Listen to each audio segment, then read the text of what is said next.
बक्सर में यज्ञ रक्षा करने के उपरांत भगवान श्री राम लक्ष्मण भैया के साथ वहीं कुछ दिनों तक विश्राम करते हैं। एक दिन श्री विश्वामित्र जी ने राम जी से कहा, तब मुनि सादर कहा बुझाए, चरित एक प्रभु देखिया जाए। यहां दर्शन करिए, श्री विश्वामित्र जी राम जी को प्रभु कह रहे हैं। क्या कह रहे हैं? प्रभु। राम जी विश्वामित्र जी को क्या कहते हैं? बोलिए, गुरुदेव कहते हैं। क्या गुरु शिष्य को प्रभु कहेगा? कहेगा हो। लेकिन यहां विश्वामित्र जी कह रहे हैं ना, और वो भी कैसे समझा रहे हैं, तो आदर पूर्वक समझा रहे हैं। तब मुनि सादर कहा बुझाई, चरित एक प्रभु देखिए जाए। ऐसा क्यों कहा? जब स्वरूप का पता चल जाए ना, तो उसके अनुरूप व्यवहार करना चाहिए। विश्वामित्र जी को पता चल गया है कि जो हमारे शिष्य बने हुए हैं वस्तुतः पूरे जगत के स्वामी हैं, वो जगत के नाथ हैं, इसलिए उसके अनुसार व्यवहार हो रहा है, शब्द निकल रहे हैं। कहा कि प्रभु आपने एक यज्ञ की रक्षा तो यहां बक्सर में कर दी। एक यज्ञ मिथिला में प्रारंभ होने वाला है। कौन सा यज्ञ? तो धनुष यज्ञ। और मेरा अपना निज अनुभव कह रहा है, लोकेश भैया, मेरा अपना अनुभव कह रहा है, जब तक आप यहां नहीं आए मेरा यज्ञ पूर्ण नहीं हुआ। यदि आप मेरे साथ मिथिला चलेंगे ना, तो आपके जाने मात्र से ही श्री जनक जी का भी यज्ञ पूर्ण हो जाएगा। ये मेरा अपना अनुभव कह रहा है। आप चलेंगे प्रभु?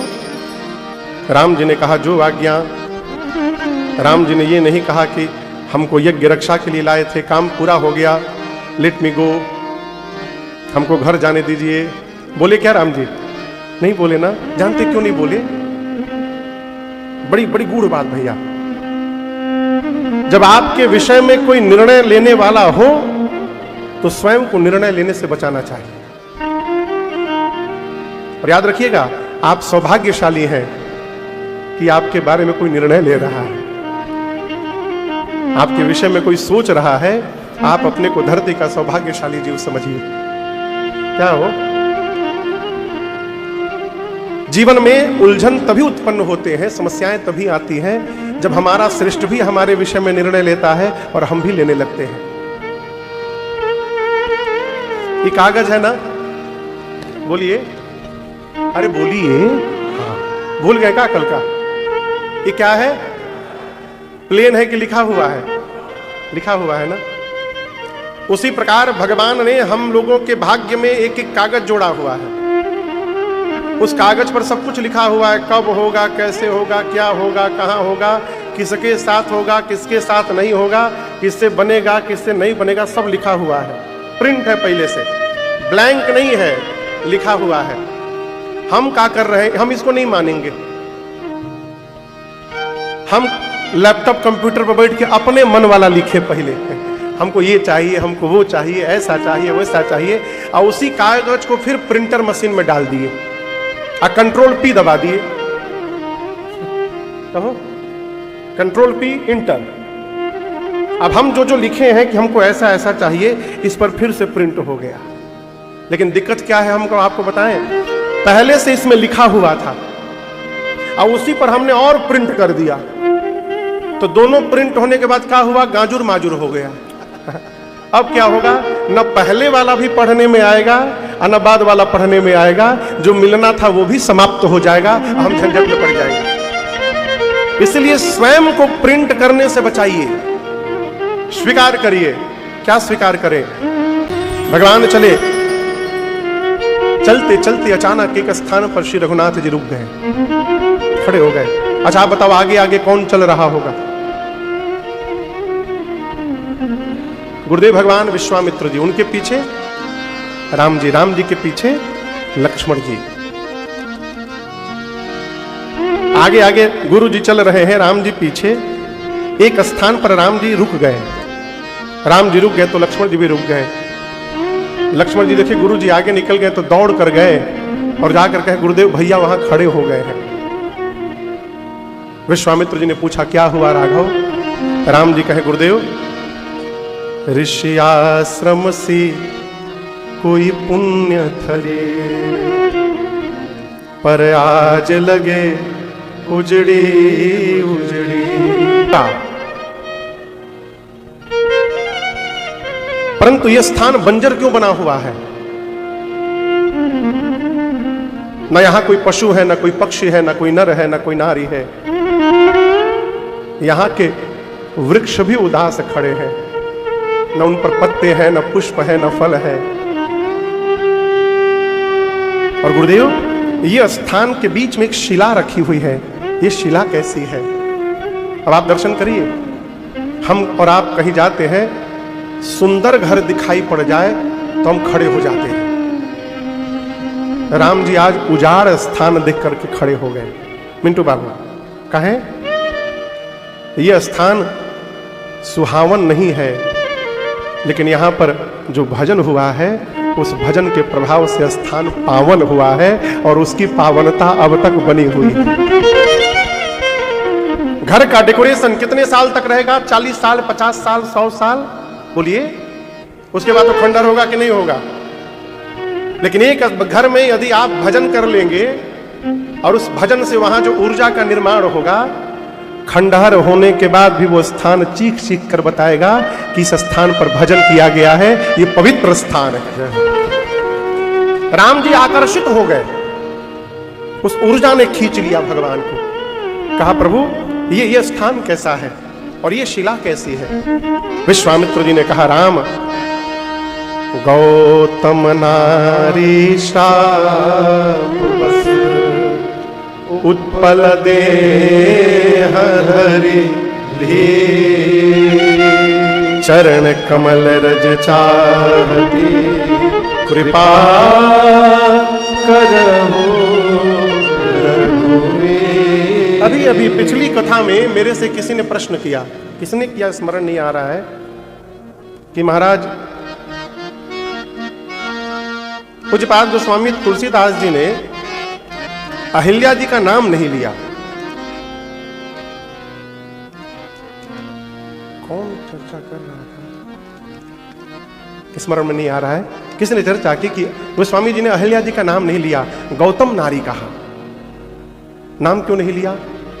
अच्छा, सत्य पूरे प्रसंग में कहीं नाम नहीं लिया। अच्छा, आप ही चर्चा कर रहे थे? हाँ, भोजन पर बैठे थे।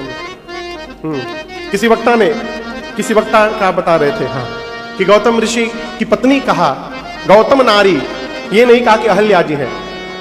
तो बोल रहे थे कि बाबू की एक महाराज कथा सुना रहे थे कि जानते क्यों नहीं लिया?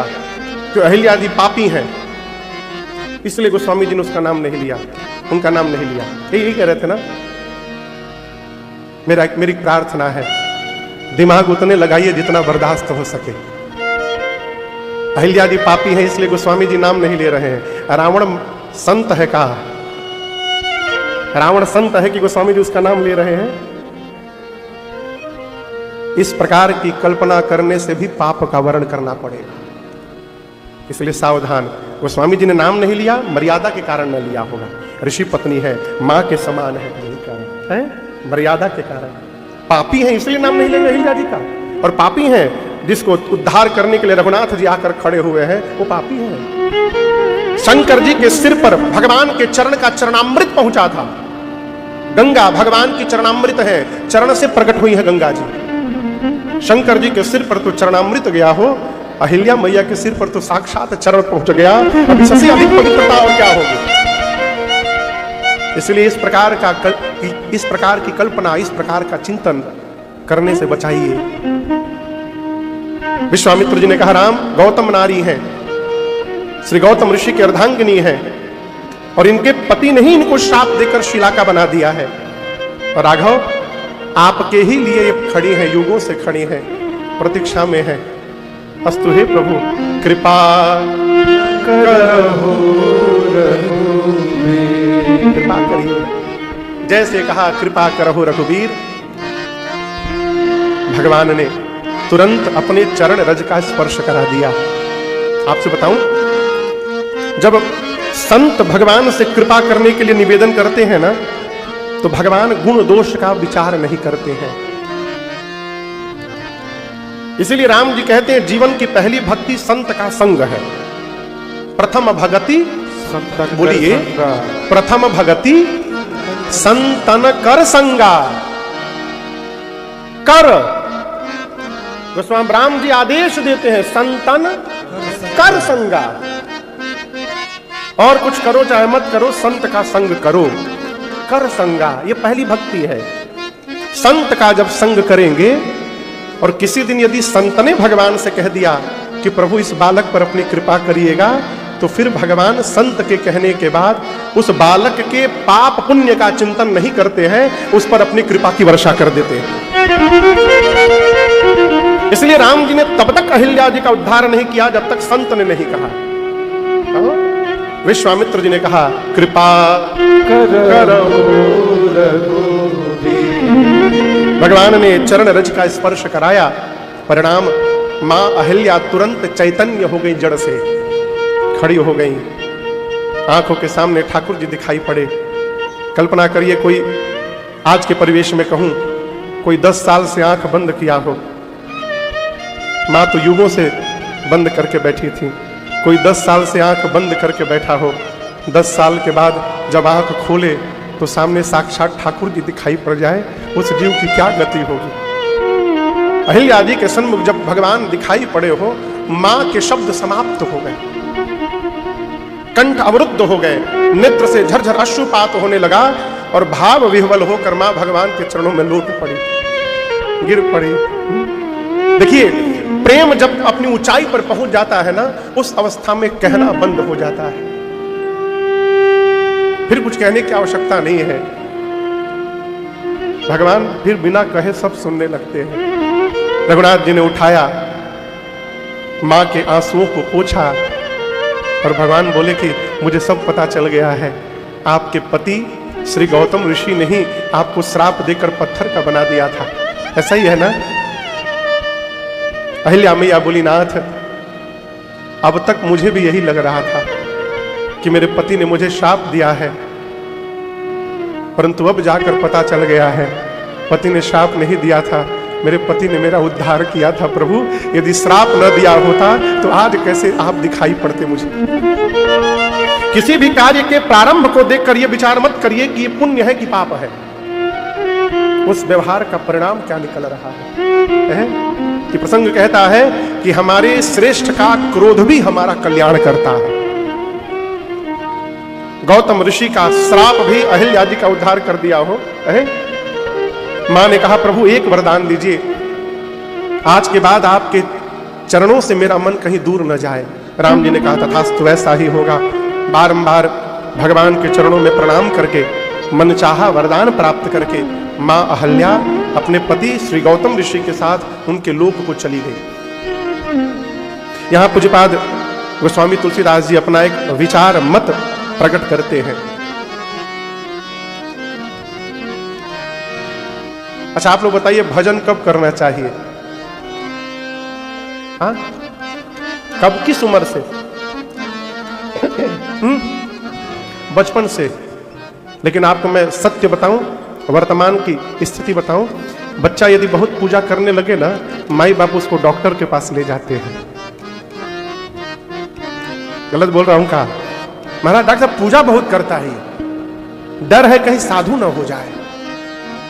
हाँ, माता पिता कहते हैं डर है कहीं साधु ना हो जाए, चोर हो जाए कोई दिक्कत नहीं है, पढ़ाई लिखाई करके घोटाला करे, घोटाला करे, पाप करे, मारे पीटे, तो फिर कोई बात नहीं। अरे सरकारी नौकरी लगने के बाद माता पिता कितने उत्साह से बताते हैं सैलरी तो महाराज 1 लाख है, लेकिन ऊपर से 2-3 लाख कमा लेता है, खूब कृपा है। अरे घूस लेके 2 लाख रुपया कमा ले रहा है, भगवान की कृपा मान रहे हैं, फिर कोई दिक्कत नहीं है। साधु नहीं बनना चाहिए। गलत बोल रहा हूं कहा? गोस्वामी तुलसीदास जी कहते हैं ऐसा भगवान आपको पूरे संसार में नहीं मिलेगा जो बिना किसी कारण ही कृपा कर दे। कारण रहित, भगवान की वैशिष्ट्य है, भगवान का उनका स्वरूप है क्या? भगवान बिना कारण के दया करते हैं, कृपा करते हैं। कारण रहित दयाल। गोस्वामी जी अपने को कोसते हैं, तुलसीदास सठ ते भजो छाड़े कपट कपट जंजाल का त्याग। पहले कपट कहा, कपट कहा, क्या कहा? कपट क्या?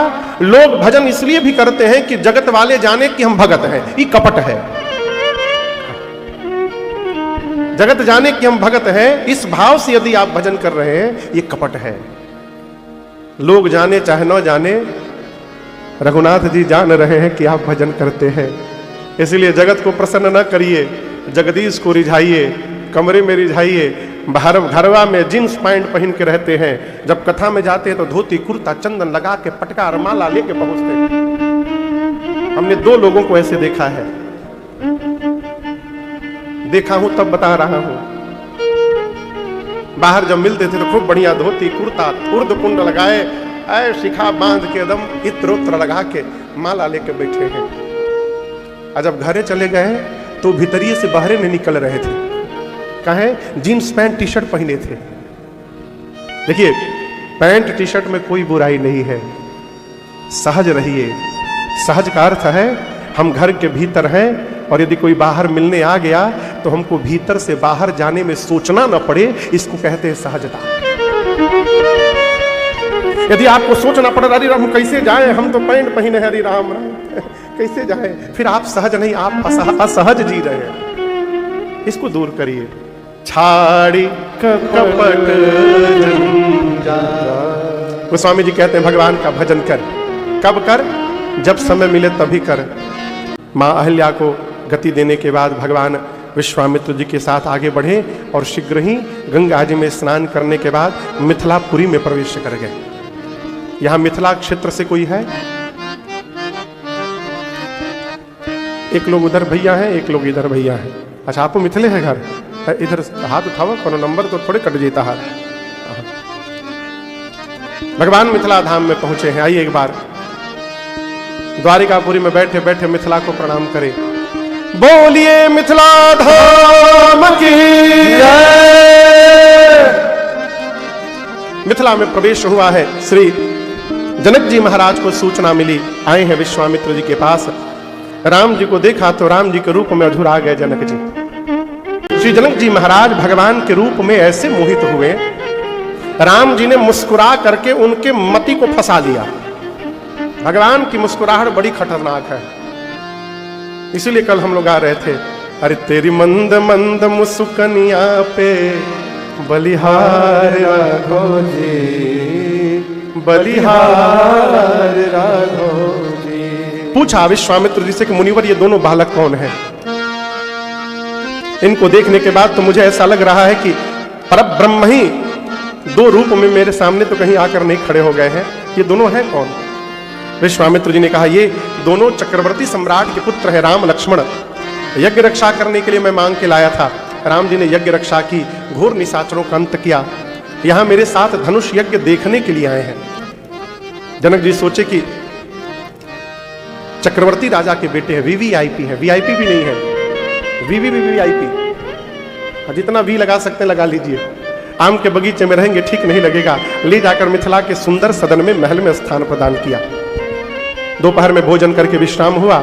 सायंकाल लक्ष्मण जी का मन हुआ मिथिला घूमने का। आप लोग जगन्नाथपुरी घूम लिए कि नहीं घूमे? बोलिए, खूब चकाचक घूमे हैं? कहीं भी जाइए तो थोड़ा बाहर निकल के घूमने का स्वभाव बनाइए। भगवान गुरु जी के साथ बैठे सत्संग में, लक्ष्मण जी के मन में मिथिला घूमने की भाव आई। राम जी ने कहा गुरुदेव भाई साहब मिथिला दर्शन करना चाहते हैं।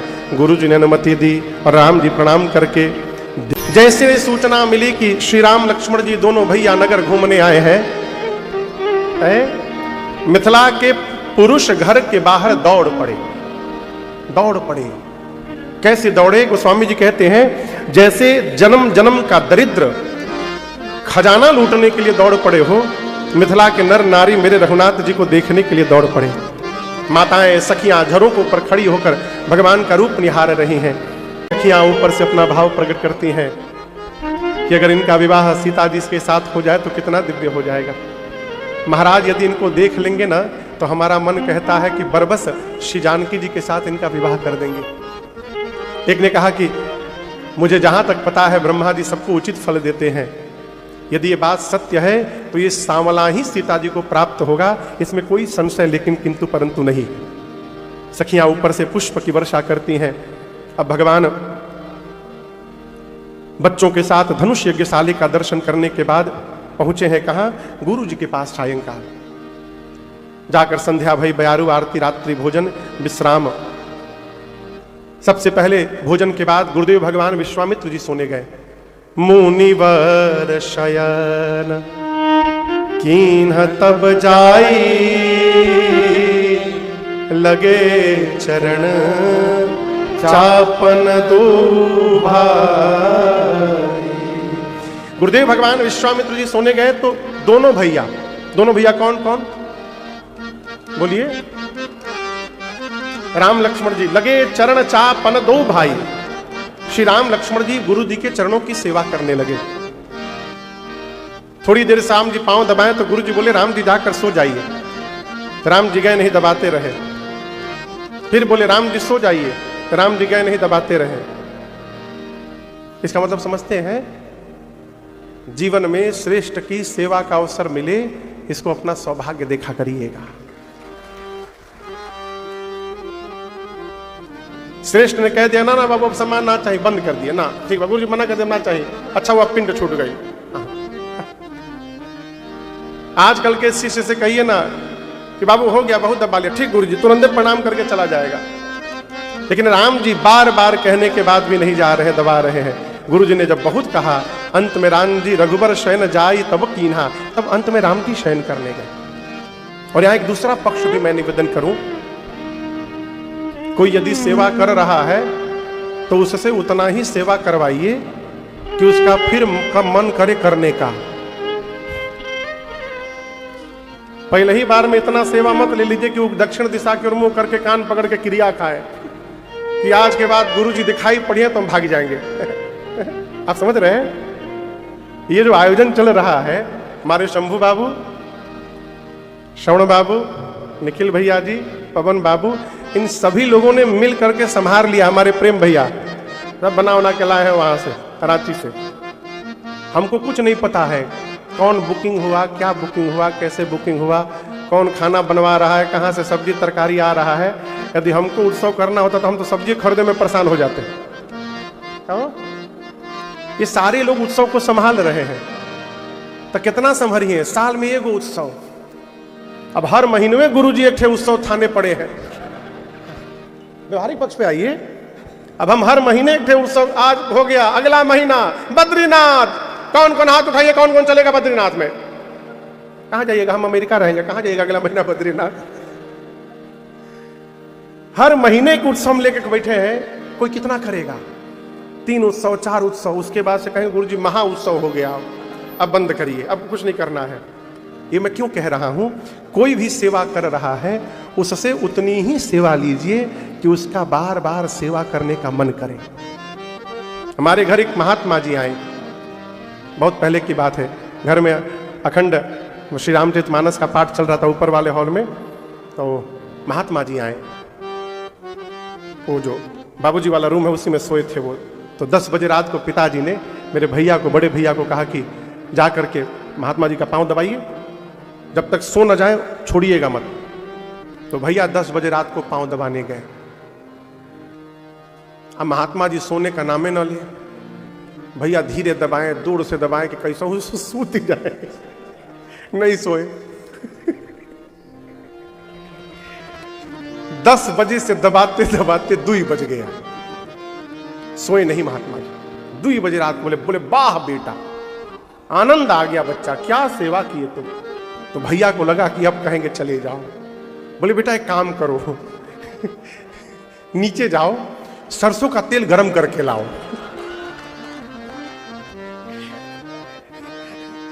सरसों का तेल गरम करके लाओ, तेल लगा के दबाओ आप। तो भैया गए, सरसों का तेल गरम करके लाए। अब 2 बजे से लेके 3:30 बजे तेल की मालिश भाई। वो ना सो पाए, भैया सो गए दबाते दबाते।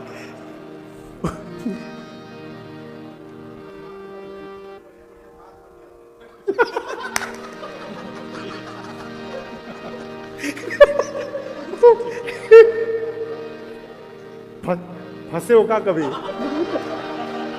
बड़ी अच्छी बात बताए हमको, बोले कि जो दबवाते हैं शरीर, वो दबवाते समय बहुत अच्छी अच्छी बात बतियाते हैं, पुरानी पुरानी कहानियां सुनाते हैं, क्योंकि इसी में फंसा रहे और दबाता रहे। क्या वो बात, वाह भाई वाह, वाह प्रभु, ये तो गुड़ बात बता दिए। अब उस घटना के बाद 2 महीने बाद वो महात्मा जी फिर घर आए। जब दूसरी बार आए तो हमारे भैया 9 बजे खा के सो गए। मुझे वो घटना भूलती नहीं है। कोई सेवा कर रहा है माई बाप, उतनी ही सेवा लीजिए कि उसका बार बार मन करे सेवा करने का। यहां दर्शन करिए ना, कितना आनंद आ रहा है। सारे परिवार के लोग, परिकर लोग उपस्थित हुए हैं, सब लोग जाने पहचाने हैं। खूब आनंद की वर्षा हो रही है, खूब आनंद की वर्षा हो रही है। राम जी सोने गए तो लक्ष्मण भैया राम जी की सेवा करने लगे। और थोड़ी देर बाद राम जी ने कहा कि लक्ष्मण भैया आप भी सो जाइए। भैया वहीं भगवान के चरण के पास सो गए। बाबा कहते हैं सवेरा भैया लक्ष्मण जी जगे हैं। उठे लखन निसि विगत सुनी, अरुण शिखा धुनि का, गुरु ते पहिले जगतपति, जागे राम सुजान। सबसे पहले लक्ष्मण भैया जगे। फिर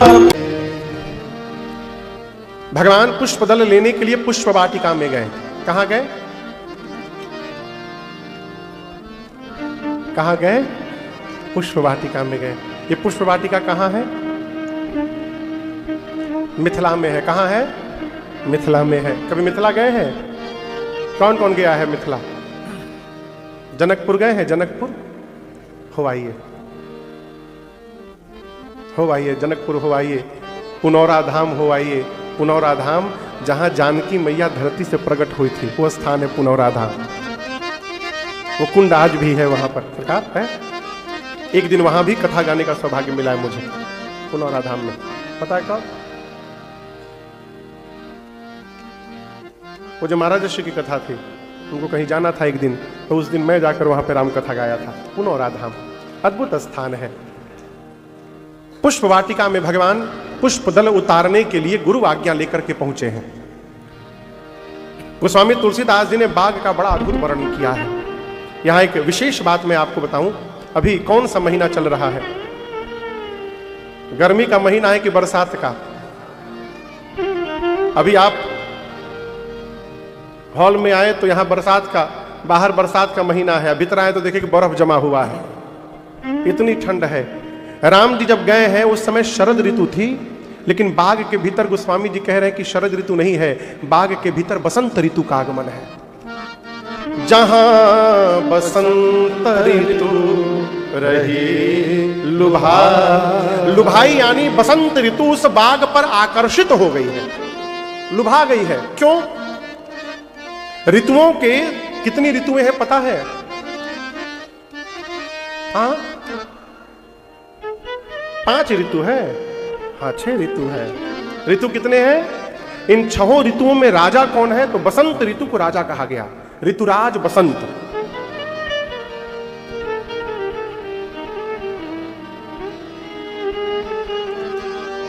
बसंत, राग बसंत है। क्या बात है।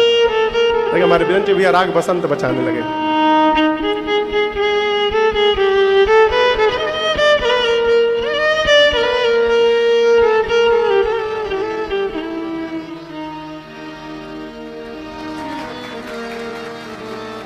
जहां बसंत ऋतु रही लुभाई। बसंत ऋतु ऐसा कैसे हो गया? बाहर शरद ऋतु है, भीतर बसंत ऋतु है। आपको बताऊं, ऋतुओं को भी पता है कि आज इसी बाग में पहली बार प्रभु और मैया का मिलन होने वाला है, इसलिए उस बाग में बसंत ऋतु ने आकर अपना डेरा डाल दिया है। इसी प्रकार यदि भगवान की भक्ति जीवन में अवतरित हो गई तो पूरे जीवन में बसंत ही बसंत बना रहेगा। बसंत ऋतु ने बाग में डेरा डाल दिया है।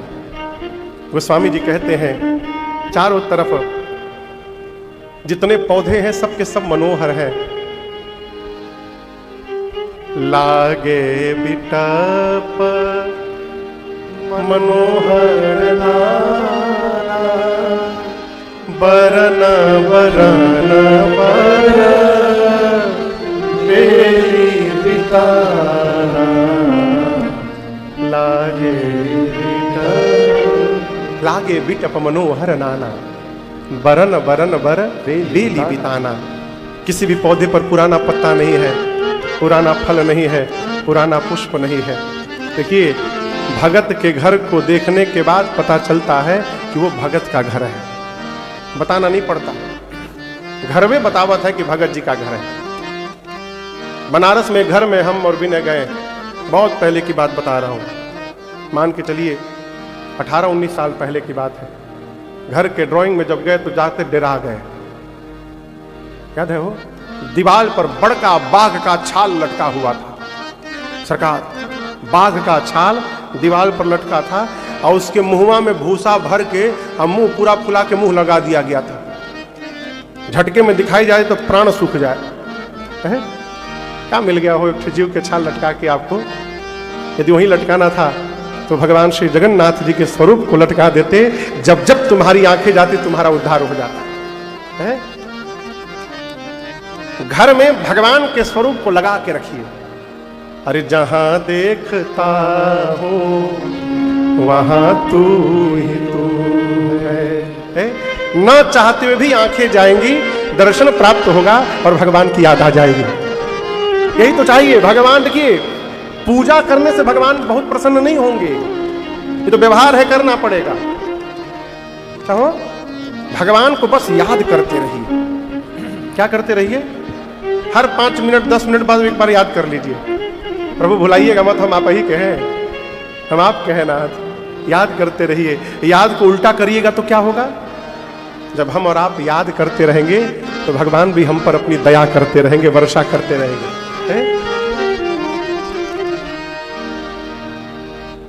सुंदर बाग भगवान ने दर्शन किया। बाग के बीच में एक सरोवर है, सरोवर के बगल में पार्वती जी का मंदिर बना हुआ है। बाग तड़ाग बिलो की बरहर से बंधु समेत, परम रम्य आराम यह जो राम ही सुख दे। भगवान सीधे बाग में प्रवेश नहीं किए।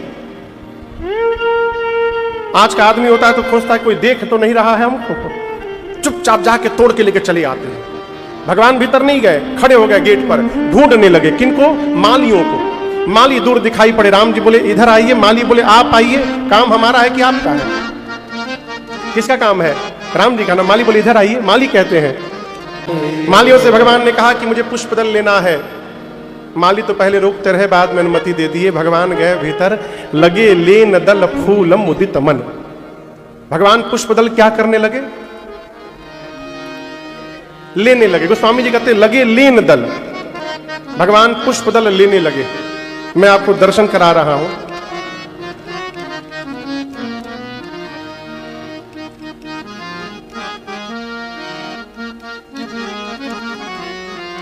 अरे आ जाओ। ये फूल लगा है डाली पर। मान लीजिए हम पेड़ हैं, मान लीजिए हम पौधा हैं, इस पर ये पुष्प लगा हुआ है। राम जी गए, इसको ले लिए। इसको लेना नहीं कहते हैं, इसको उतारना कहते हैं। सरकार, भगवान पुष्प उतारे नहीं हैं, लिए हैं। गोस्वामी जी कहते हैं लगे लेन दल। आप कोई सामान तब ले पाएंगे जब उस सामान कोई देने वाला हो। जब तक कोई देने वाला नहीं होगा तब तक कोई लेने वाला नहीं होगा। तो भगवान बाग में पुष्प दल ले रहे हैं, तो उस पुष्प दल को दे कौन रहा है? आप समझ रहे हैं? ब्रह्मा जी कौन दे रहा है? दर्शन करिए। सीता मैया का जन्म कहां से हुआ है? बोलिए धरती से। ये पेड़ पौधे कहां से निकले हैं? धरती से। तो ये पेड़ पौधे सीता मैया के का हो गए? बोलिए ये सभी पेड़ पौधे मिथिला के सीता मैया के का हो गए? भाई। तो सीता जी के ये पेड़ पौधे भाई हैं, तो राम जी के का लगेंगे? साले। साले। अब आप बताइए कौन साला चाहेगा कि हमारे जीजा जी को घर में आके काम करना पड़े? कोई साला नहीं चाहेगा। नहीं, कुछ कुछ चाहेंगे।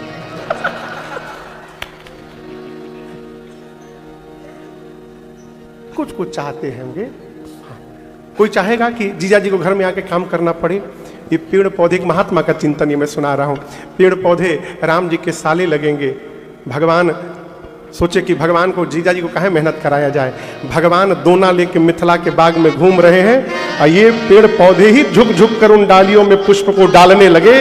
इसलिए कहा लगे लेन दल फूल मुझे। भगवान पुष्प दल ले रहे हैं। उसी समय तेहि अवसर मां सीता ताह आए, गिरिजा पूजन जननी पठाई। देखिए उस समय सीता मैया वहां बाग में पार्वती जी की पूजा करने के लिए आई। लेकिन यहां पर मानस में गोस्वामी तुलसीदास जी स्पष्ट कहते हैं सीता जी आई नहीं है, उनकी मां ने उनको पूजा करने के लिए भेजा है। गिरजा पूजन जननी पठाई। किसने भेजा? बोलिए बच्चों को संस्कार देने का कार्य माता का है। मां यदि संस्कारी है तो बच्चे अपने आप संस्कारी हो जाएंगे। समझ रहे हैं? इसलिए माताएं यदि चाह दें तो भारत का हर बच्चा भगवान का भगत हो जाए हो, यदि माताएं चाह दें। यदि आपका बच्चा आप भगवान से दूर हो रहा है, इसमें बच्चे का अपराध नहीं है, आपका अपराध है। आपने बचपन में बच्चों को भगवान से जोड़ा ही नहीं। रात को सुलाते हैं ट्विंकल ट्विंकल लिटिल स्टार। एक बच्चा गा रहा था ट्विंकल ट्विंकल लील स्टार। लील स्टार लील लेगा एक दिन। पढ़ाइए, आधुनिक शिक्षा है, पढ़ाइए, लेकिन रात को सोते समय टिंकल टिंकल ना पढ़ाइए। रात को सोते समय उसको सुनाइए श्री गुरु चरण सरोज रज निज मन मुकुर सुधार, बरनौ रघुबर विमल जस जो दायक फलचार। बुद्धिहीन तन जानिके सुमिरौ पवन कुमार, बल बुद्धि विद्या देहु मोहि हरहु कलेश विकार। श्रीमान चालीसा का पाठ करके सुनाइए, श्लोक सुनाइए, मंत्र सुनाइए। ये ना कहिए कि तुम भी गाओ, आप गाइए, लेकिन गाएंगे कब? जब याद होगा तब ना गाएंगे। इसके लिए पहले मां को याद होना चाहिए। बच्चों को रात को पढ़ पढ़ के सुनाइए, गाकर सुनाइए। आप करके देखिए, जितने श्लोक मंत्र आप गाएंगे, एक वर्ष के भीतर आपके बच्चों को सारे श्लोक मंत्र कंठस्थ हो जाएंगे। आप करके देखिए। यहां सीता मैया आई नहीं है, भेजी गई है। गिरिजा पूजन जननी पठाई। सखियों को लेकर मेरी मां आई है। आकर मैया ने स्नान किया। स्नान करने के बाद जाकर बाग में पार्वती जी के मंदिर में उनका मैया ने पूजन किया है। और पूजन करके पार्वती जी से मां ने अपने लिए सुंदर दूल्हा मांगा है। निज अनुरूप सुभग वर मांगा। मां अपने लिए सुंदर दूल्हा मांग रही हैं। अभी ये पूजन चल ही रहा था कि 8 सखियों में से एक सखी पूजा छोड़ के चली गई बगीचा घूमने। कहां चली गई? बोलिए बोलिए। बगीचा घूमने। अब बगीचा घूमते घूमते उसने राम लक्ष्मण जी को देख लिया। अरे भगवान दिखाई पड़ गए, पगला गई। भावुक होकर पागलों की भांति दौड़ते दौड़ते मंदिर में गई। सखियां पूछी अरे क्या हो गया तुमको? कहती है अरे कुछ कर दिया है शायद, कुछ कर दिया है शायद। किसने? किसने? उस दृग विशाल ने, वो बड़ी बड़ी आंखों वालों ने मेरे पर जादू कर दिया है। अरे कुछ कर दिया है शायद उस दृग विशाल ने, मेरे मन को फंसा लिया है, मेरे मन को फंसा लिया है, घुंघराले बाल ने मेरे मन को फंसा लिया है। ए सोनू बाबू, सोनू,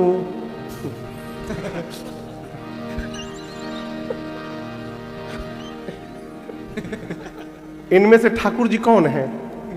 हाँ, कोई भी ठाकुर जी कौन है ना, उनसे पूछेगा कौन, जोर से बोलिए।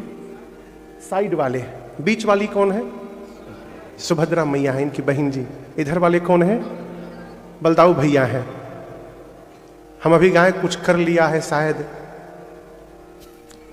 दीर्घ विशाल ने, तो ठाकुर जी का दीर्घ विशाल दिखाना चाहिए, आपने सुभद्रा मैया का दिखा दिया।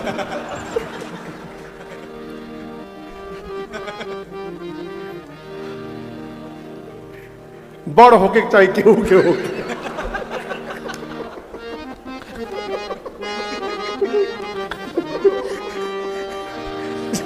जय हो प्रभु। सखी कहती है कि उस बड़ी बड़ी आंखों वाले ने मेरे पर जादू कर दिया है। हमारे मध्य प्रदेश में एक जिला है रीवा। रीवा के एक राजा हुए महाराज श्री रघुराज प्रताप सिंह जी। वो राम जी के बड़े अद्भुत भक्त हुए। बाबू, आपका तो क्षेत्र ही है, वो राम जी के भक्त हैं वो हुए। उन्होंने एक पद लिखा है, महाराजा थे वो, भगवान के भक्त, उन्होंने गीत लिखा। सखी कहती है हमारे पर टोना हो गया। टोना समझते हैं? टोना, अरे बोलिए। हाँ, कहती है बघेली में है ये, वहां की लोकल भाषा में, समझ में आ जाएगा आपको। कहती है अरे मैंने बहुत प्रिकॉशन लिया था, जैसे दिखाई पड़े मैंने घूंघट लगा लिया। राम का देखी तुरंत घूंघट पट दीन है ना, राम का देखी घूंघट पट दीन है ना। सखी बोली यदि घूंघट दी तो नजर कैसे लग गया टोना? बोले क्या करूं, घूंघट लगाई थी। पैर खुला रहा एक कोना, किशोर गोर सांवरो सलोना। कोना से टोना लग गया। बिरिंची भैया, इसलिए कोना में नहीं जाने का। अरे हईगा जवन रहे होना, किशोर गोर सांवरो सलोना। सखी कहती है कि कल जो नगर में घूमने आए थे वो आज इस बाग में घूम रहे हैं, और हम कह रहे हैं कि ऐसा अवसर फिर जीवन में मिलेगा नहीं। उनके अलावा और हम लोगों के अलावा इस बाग में दूसरा कोई नहीं है। आज पूरी मिथिला में जहां भी जाओ केवल उनके ही स्वरूप की चर्चा हो रही है। मैं कहती हूं एक बार हम लोगों को भी चलकर उनको देख लेना चाहिए। वो सखी मेरी सीता मैया को लेकर गई, आगे आगे गई, और एक लता की ओट में आकर उसने मेरी मां को भगवान का दर्शन प्राप्त कराया। आपसे कहूं, मां ने जैसे भगवान का दर्शन किया है हो, मां को लगा कि जन्म जन्मांतर का खोया हुआ खजाना वापस मिल गया हो। हर से जनु निज निधि पहचाने। मां के नेत्र भगवान को देखने के लिए ललचाने लगे। मां ने नेत्र बंद किया, बंद करके और खूब निहारा भगवान को, खूब। सखियां मां से कहती हैं कि सीता जी, पार्वती जी का ध्यान बाद में करिएगा। पार्वती जी कहीं मंदिर से भाग नहीं रही हैं, लेकिन ये दोबारा नहीं दिखाई पड़ेंगे, इसलिए इनको ध्यान से देख लीजिए एक बार।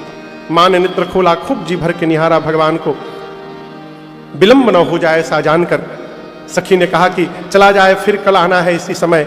राम जी को इशारा कर दिया कि कल हम लोग फिर आएंगे यहाँ पर, आप भी उसी टाइम में यहाँ पर पुष्प दल लेने आइएगा प्रभु, फिर से एक दूसरे का दर्शन प्राप्त हो जाएगा। सखिया मेरी माँ को लेकर गई पार्वती जी के मंदिर में, और वहां जाते जाते श्री किशोरी जी प्रारंभ हो गए। पति देवता सुती अमहु मातु प्रथम तवरे, महिमा अमित न सकहि कहि सहस शारदा से। सीता जी ने कहा, हे गिरिराज पुत्री, आपकी सदा जय जयकार हो। हे शंकर जी की प्रिया, आपकी जय जयकार हो।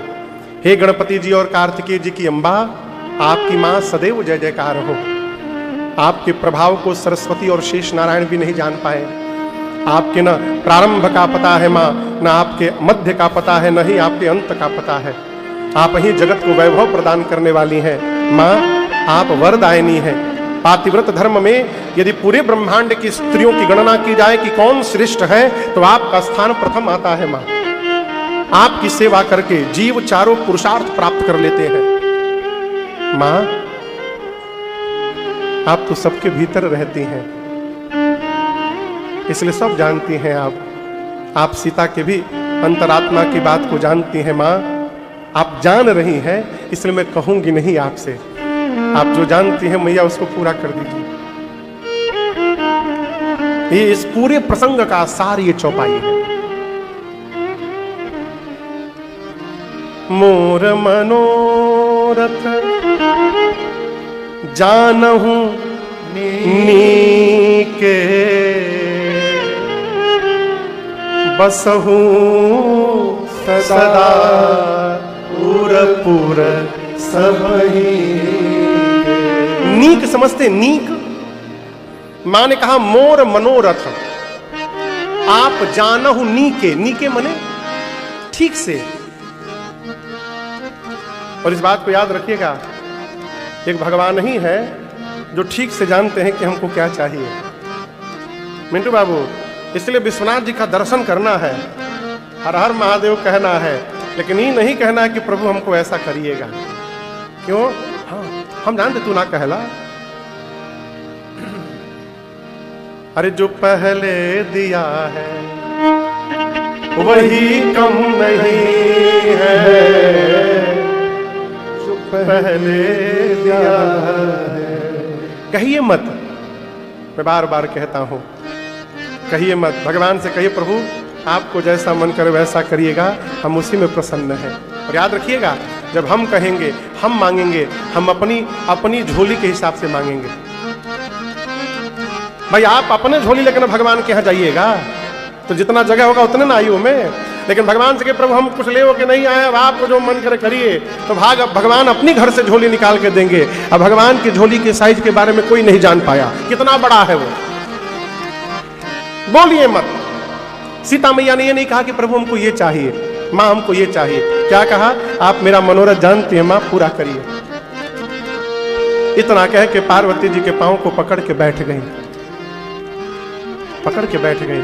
और आपको बताऊं, जैसे सीता मैया पार्वती जी का पांव पकड़ के बैठी, पूजन के समय सीता जी ने जो माला पहनाया था माँ के गले में, सीता मैया जैसे पांव पकड़ के बैठी, माँ पार्वती के गले से माला खिसकी और नीचे गिर गई। नीचे कौन बैठा है? बोलिए, जोर से बोलिए। सीता मैया। माला गिरेगी तो कहां जाएगी? नीचे। नीचे सीता मैया है।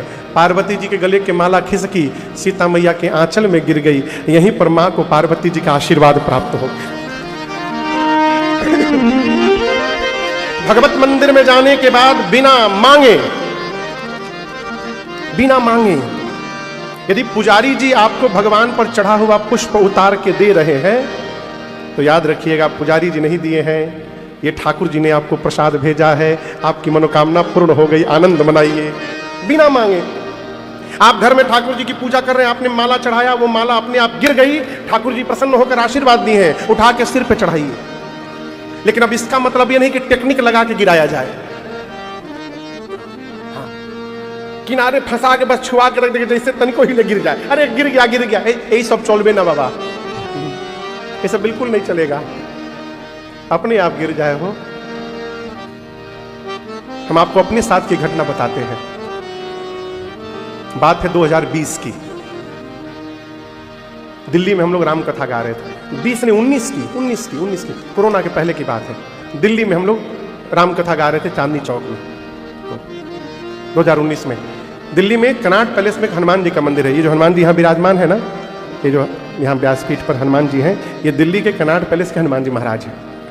तो कथा गा रहे थे, तो जिस दिन विश्राम सत्र था, सवेरे सवेरे हम गए दर्शन करने के लिए। विनय थे, हरिचरण भैया थे, विनय के साथ हम गए दर्शन करने के लिए। तो वहाँ जो दिल्ली वाले होंगे वो दर्शन किए होंगे, जानते होंगे, मंदिर में, हनुमान जी के मंदिर के सामने संगमरमर के पत्थर का रेलिंग लगा है, उसमें कोई गेट नहीं है। आप रेलिंग के बाहर से दूर से प्रणाम करिए हनुमान जी को, भीतर नहीं जा सकते आप, भीतर पुजारी जी लोग रहते हैं।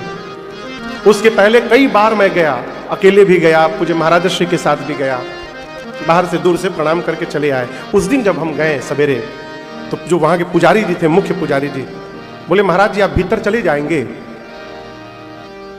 तो हमको तो पहले समझ में नहीं आया कि भीतर तो किसी को अलाउ नहीं है, क्यों बोल रहे हैं। उन्होंने क्या कहा? बोले महाराज जी आप भीतर चले जाएंगे। हाँ चले जाएंगे, क्यों नहीं जाएंगे, गेट कहाँ है? बोले गेट नहीं, आपको इसको लांघना पड़ेगा, फानना पड़ेगा रेलिंग को। अब हम बोले ऐसा लॉटरी लगी है, बार बार नहीं लगेगी। हम बोले हम लांघ जाएंगे। बोले लांघिए। हम धोती ऊपर उठाए, तब से फानी गए, भीतर चले गए। और आपको बताऊं, जाकर जैसे मैं हनुमान जी के चरणों में दंडवत किया, हनुमान जी के गले की माला वहीं टूट के हमारे ऊपर ही गिर गई। वो माला हम आज तक रखे घर में, गिर गई। मेरे तो सारे रोंगटे खड़े हुए, मैं रोने लगा। प्रभु इतनी करुणा कृपा आपने कर दी। बिना दिमाग लगाए माई बाप यदि पुष्प दल गिर रहा है, ये ठाकुर जी आशीर्वाद दे रहे हैं, स्वीकार करिए और गदगद हो जाइए। यदि आप गदगद हो गए ना, तो अभाव में भी नाचते हुए आप दिखाई पड़ेंगे और सर्वत्र मंगल ही मंगल का दर्शन करेंगे। सीता मैया के आंचल में माला खिसक के गिरी और पार्वती जी की मूर्ति मुस्कुरा कर बोली, क्या बोली? सुनु सिय सत्य आशीष हमारी। हे सीता जी हमारे आशीर्वाद को सत्य समझिएगा। क्या?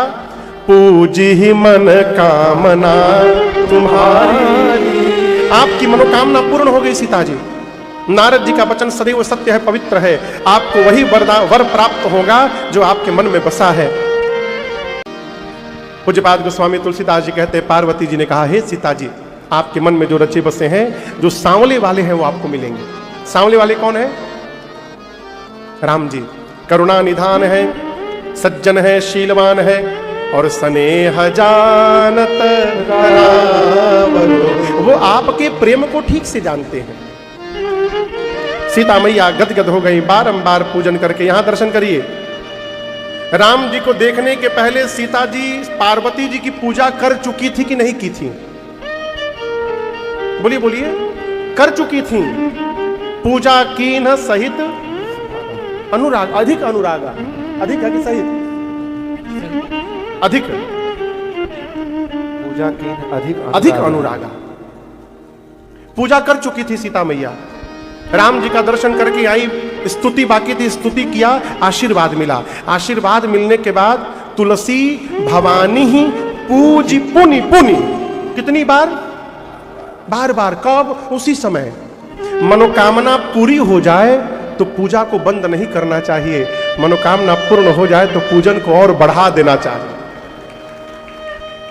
हमको दया आती है, लोग कहते हैं महाराज अब मन हो रहा है कि एकादशी बैठा दे। कहे बैठा दे भाई, कहे बैठा दे? हाँ, जगन्नाथ धाम में जो रहते हैं उनको मैं नहीं बोल रहा हूं, यहां तो एकादशी का कोई मतलब नहीं। देखिए आपका बैलून गिर गया, उठा के रखिए, प्रसाद मिला आपको। जैसे मैं आपकी ओर देखा, गिर गया ऊपर से नीचे, घर ले जाइएगा, बाबू को दीजिएगा। यहीं पर आए हैं बाबू? अच्छा रखने, अच्छा भाभी आई होंगी बाबू। अच्छा कोई बात नहीं, बाड़ी नहीं है जा।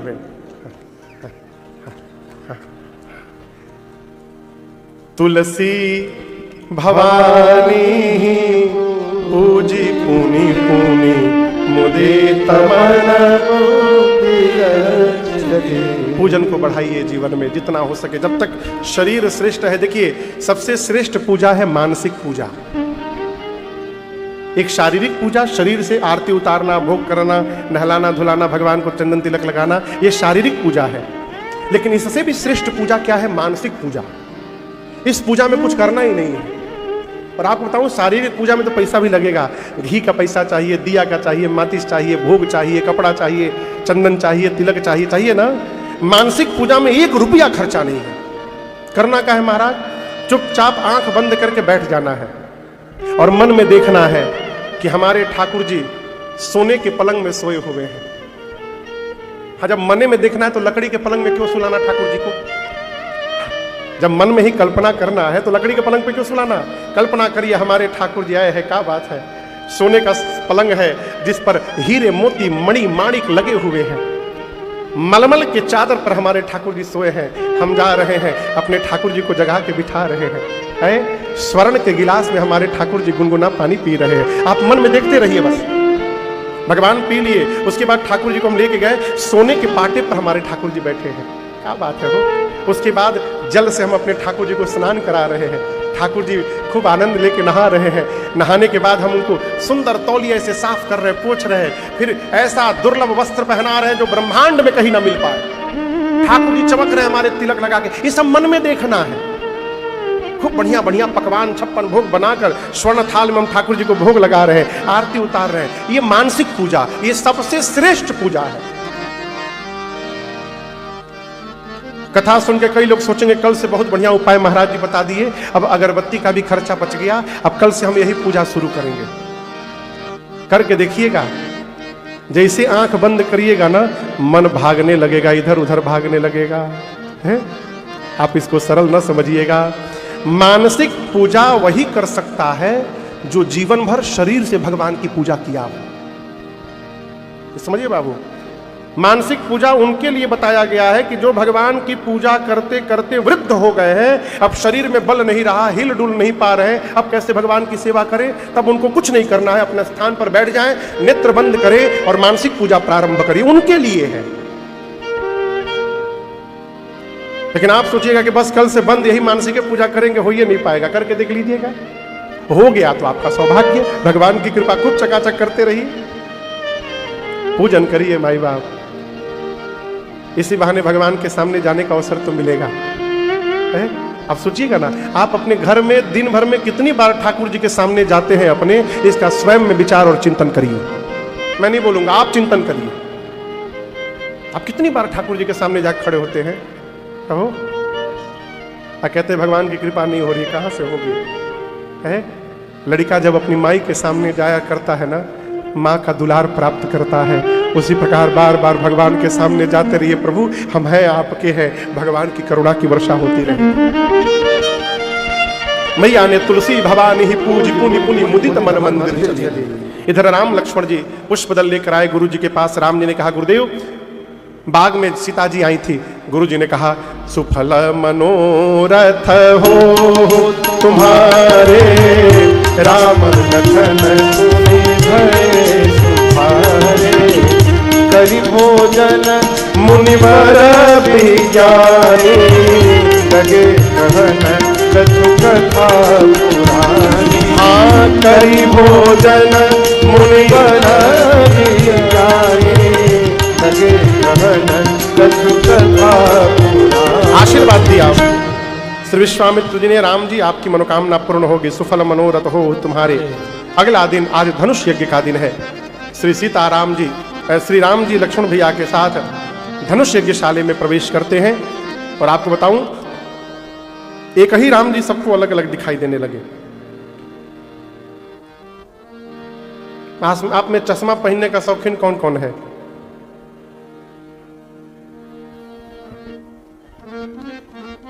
बुटू हाथ उठाई है। लाल चश्मा पहनिएगा तो हमारा कुर्ता किस रंग का दिखाई देगा? और यदि हरा पहन के बैठिएगा तो कैसा दिखाई देगा? हरा। क्या ये कुर्ता लाल हरा है? नहीं है ना। लेकिन आप जैसा चश्मा लगाइएगा वैसा दिखाई पड़ेगा। उसी प्रकार भगवान एक हैं, लेकिन जो जैसा चश्मा लगा के बैठा है उसको भगवान वैसे दिखाई दे रहे हैं। किसी को लग रहा है हमारा काल आ गया है, किसी को राम जी परम वीर दिखाई पड़ रहे हैं, किसी को अपने भगवान दिखाई पड़ रहे हैं, किसी को ब्रह्म दिखाई पड़ रहे हैं। जनक जी सुनैना जी को तो अपन लड़का दिखाई दे रहे थे। गोस्वामी जी कहते हैं, जिनकी रही भावना जैसी, प्रभु मूर्ति तिन देखी तैसी। सभी ने अपने भावना के अनुरूप मेरे भगवान का दर्शन प्राप्त किया। जनक जी महाराज ने विश्वामित्र जी को पूरे यज्ञशाले की रचना का दर्शन कराया, प्रशंसा किया। किसने? विश्वामित्र जी ने। प्रशंसा करिए शंभू भैया, प्रशंसा करना भी पुण्य का परिणाम है। पुण्यशाली जीव ही दूसरे की प्रशंसा करता है। जरती समझते हैं? जरती काटना, जरती काटना कौन कौन समझ रहा है? और खोल के बता रहा हूं। पहले मैं घर से गेहूं माँ गेहूं धूल देती थी और उसको झोला में भर देती थी, तो उस झोले को पीठ पर ले करके अब मैं जाता था आटा चक्की में पिसाने के लिए। जब साइकिल मिल गई तो साइकिल के बीच में दोनों पैडलवा के बीचवा में रख करके बोरा और डगरा के लेके जाता था। वैसे कभी ले गए हैं बोरा? बोरा कभी ले गए साइकिल पर?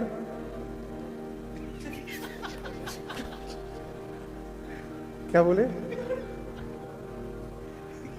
नहीं, बोरा तो देखे ही होंगे, बोरा कहाँ नहीं देखे होंगे।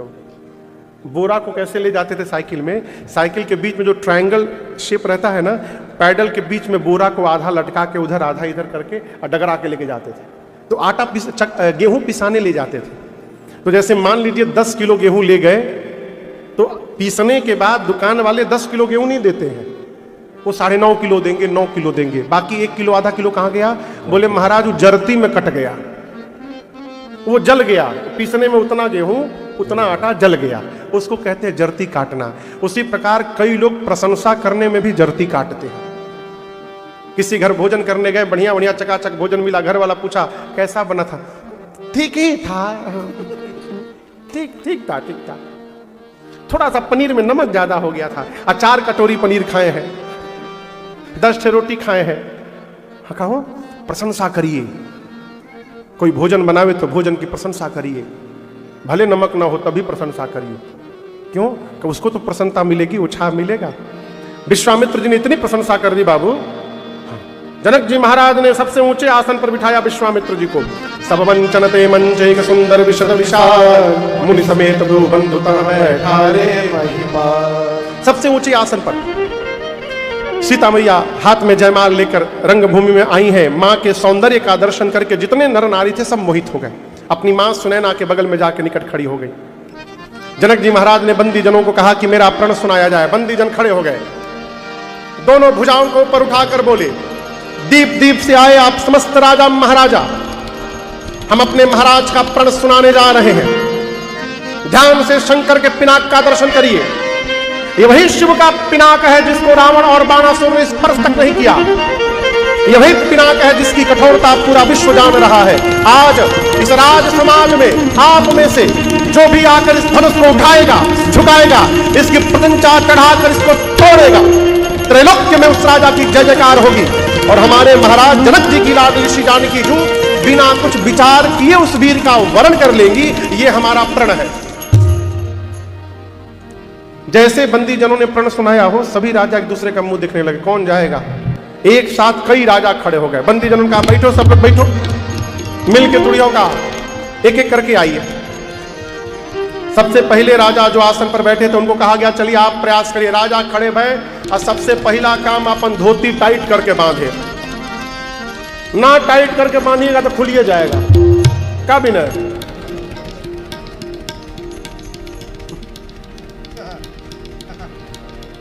ये तो कहा पकड़ा गई।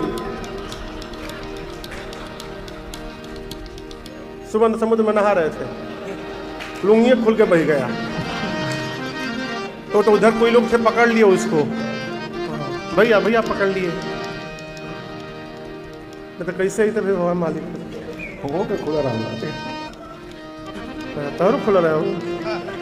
नहीं, इनका जन्मदिन है, इनका नहीं खुला था। नहीं गलत बात।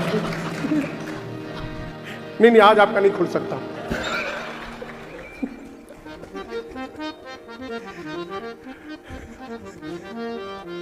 सभी राजा परिकर बांधे उठे अकुलाए। राजा खड़े हुए, अपन वस्त्र ठीक किए, मुकुट सम किए, थोड़ा व्यायाम किए। जाने के पहले मन ही मन अपने इष्ट को प्रणाम किए। प्रभु मैं जा रहा हूं, कृपा करिएगा नाथ हमसे टूट जाए। राजा क्या बोले? चले इष्ट देव सिर नाई। अपने इष्ट देव को राजा प्रणाम करते, प्रभु हमसे टूट जाए। उस सभा में 10,000 राजा थे कम से कम। कितने राजा? 10,000। जब एक राजा अपने भगवान से बोला कि प्रभु हमसे टूट जाए, तो जो 9,999 बैठे थे वो अपने भगवान से बोले प्रभु बचाइएगा, इससे ना टूटने पाए प्रभु। कहां एक राजा, कहां हजारों राजा। क्या हो? राजा जाते हैं तमक ताक तक सेवा धन प्रकार यत्न करते हैं। राजा पकड़कर धनुष को बल लगाते हैं, कहीं भी हिल जाए, धनुष मात्र नहीं खिसका। अंत में धनुष को छोड़कर राजा सिर नीचे झुकाकर वापस जा रहे हैं। उधर से दूसरा राजा चला है सामने से, मैं तोड़ के दिखाऊंगा, मैं तोड़ूंगा। जो राजा वापस जा रहा था वो राजा बोला मन में, हाँ जा जा जा जा जा जा जा, उठाई वो तब बुझाई जा। एक एक करके राजा आए हो, तोड़ना तो दूर की बात, किसी भी राजा ने धनुष को तिल मात्र भी धरती से उधर उधर नहीं खिसकाया। सबंद्र भय जोग उपहासे, सभी राजा उपहास के पात्र हुए हैं, अपने अपने आसन पर जाकर सिर झुका करके बैठ गए। जनक जी महाराज ने देखा कोई नहीं तोड़ा, आवेश में आ गए जनक जी। अच्छा आप बताइए, यहां कार्यक्रम चल रहा है, कोई आदमी आकर कहे शंभू बाबू से टेंशन मत लीजिए, सवेरे का फल का जिम्मा हमार, हम फल लाएंगे फूल लाएंगे, और उसका सवेरे अते पता नहीं है, गुस्सा आएगा कि नहीं आएगा? हाँ, सभी राजा बोल रहे थे अभी तोड़ देंगे, बस कहिए जनक जी हम छू के तोड़ देंगे। जब किसी राजा से नहीं जनक हिला, जनक जी को आवेश आ गया, खड़े होकर बोले दीप दीप से आए आप समस्त राजा महाराजा, आप ये ना विचार करिए कि मैं आपको पहचान नहीं रहा हूं, इस भीड़ में कौन कौन बैठा हुआ है मैं सब जान रहा हूं। इस समाज में देवता वेश बदल करके विद्यमान है, दैत्य विराजमान है, नाग बैठे हुए हैं। क्या कह रहे थे? अभी तोड़ दूंगा, शर्म करिए शर्म, तोड़ना तो दूर की बात, आप में से किसी भी राजा ने तिलमात्र धनुष को धरती से इधर उधर नहीं खिसकाया है। मेरी बेटी सुंदर है, यह कीर्ति वर्ण करने योग्य है, परंतु मुझे तो लग रहा है कि ब्रह्मा ने इस धरती पर ऐसा किसी को बनाकर भेजा ही नहीं है जो इस कीर्ति को जीवन में धारण कर सके। सावधान,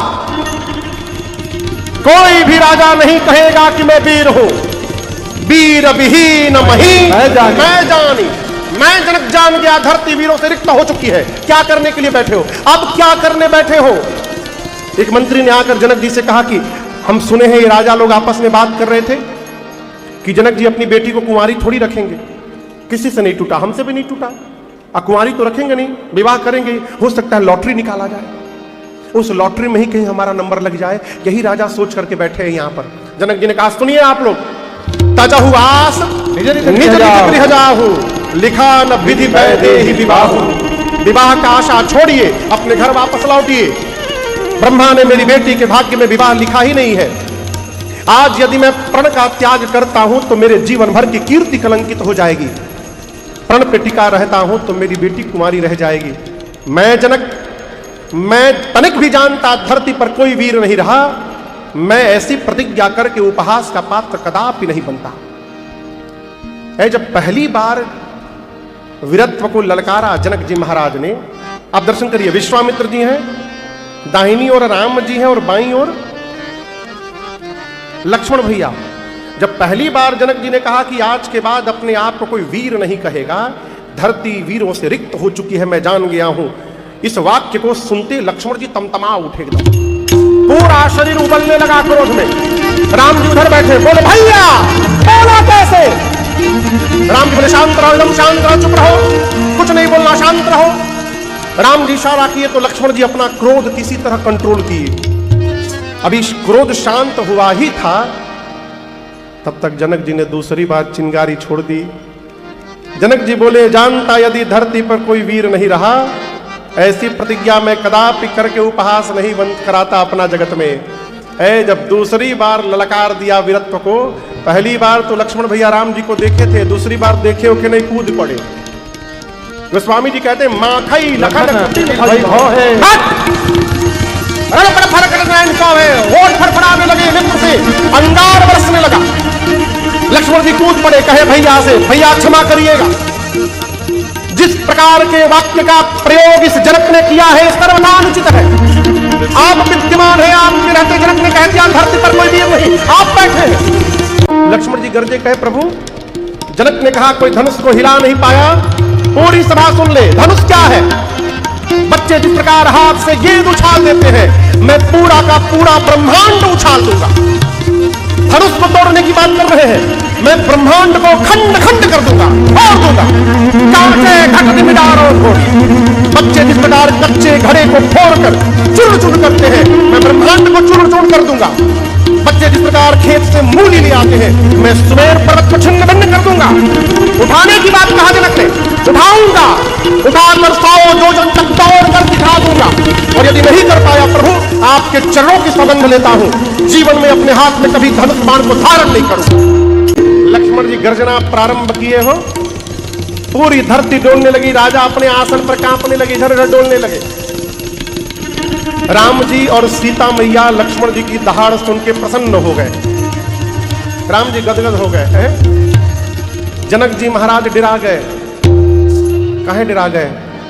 अभी छोटका खड़ा हुआ है तो धरती डोल रही है, बड़का बैठा है, अभी वो गर्जना करेगा तो क्या होगा। और गुरुदेव भगवान विश्वामित्र जी सुने ललकार तो एकदम गदगद हो गए, बोले वाह चेला का ललकारा है आज है। बोलती बंद कर दिया सबकी। लक्ष्मण जी पहुंच गए धनुष के पास, राम जी से कहते हैं भैया कहिए तोड़ दूं।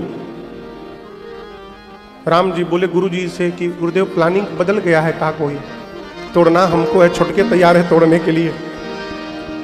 विश्वामित्र जी बोले शीघ्र बुलाओ, कहीं तोड़ी मत दे वो।